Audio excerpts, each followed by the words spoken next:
Breaking news, Polres Lahat temukan ladang ganja di kebun kopi Tanjung Sakti, viral di media sosial.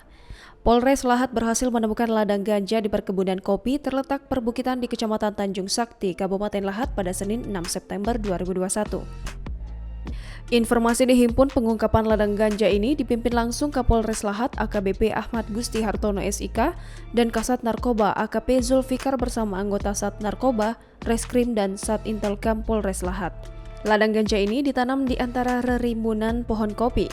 Belum diketahui siapa pemilik tanaman ganja tersebut, juga belum diketahui pemilik kebun kopi tersebut.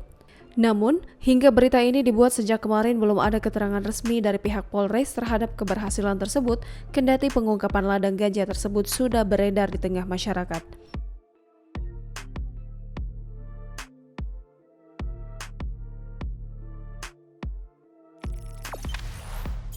Jangan lupa subscribe, share, komen, dan like ya!